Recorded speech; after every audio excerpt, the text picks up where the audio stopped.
বন্ধু মনে রাখো ভাইয়া, একটা কথা শক্ত কই, রাগ হইও না প্রিয় ছেলে বাপ। এই কপাল পৃথিবীতে উপার্জনের দুনিয়াবি কোনো কাজে লাগে না। এই হাত পাও এগুলা মানুষের অঙ্গ প্রত্যঙ্গ কাজে লাগে বিভিন্ন উপার্জনের কামে।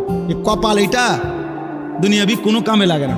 দেখ কোনো কাজের জন্য ওটা দিয়ে কোনো উপার্জনের কোনো কামে, দুনিয়ার কামাইয়ের কোনো কাজে এই কপালের এটুকু জায়গা ব্যবহার হয় না, এটা লাগে না আর কি। তাই এটা আল্লাহ তাআলা কেন বানাইছেন? খোদার কসম রব্বুল আলামিন এই কপাল শুধুই সেজদার জন্য বানাইছেন, শুধু সেজদার জন্য। এই জন্য যে কপাল সেজদা দেয় না, যে কপালে সেজদা নাই, তুই মানুষও না, মানুষের বাচ্চাও না। ইনসানের কোনো কাতারে সে পড়ে না, সে কোনো মানুষের কাতারে পড়ে না। ইনসানের কোনো কাতারে পড়ে না যার কপালে সেজদা। কারণ কপাল বানানোই হয়েছে। সেজদা কাকে বলে? ওয়াদউল জাবহাতে আলাল আরদ, জমিনের মধ্যে কি রাখা। এই তো কপাল রাখাটারই কি কয়?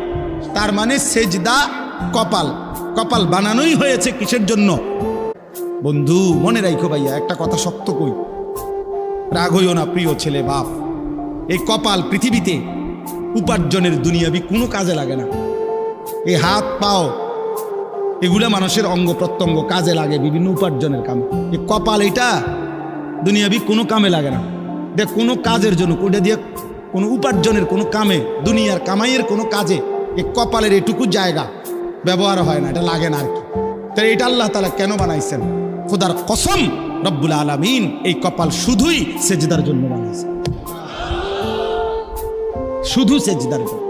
এই জন্য যে কপাল সেজদা দেয় না, যে কপালে সেজদা নাই, তুই মানুষও না, মানুষের বাচ্চাও না। ইনসানের কোনো কাতারে সে পড়ে না,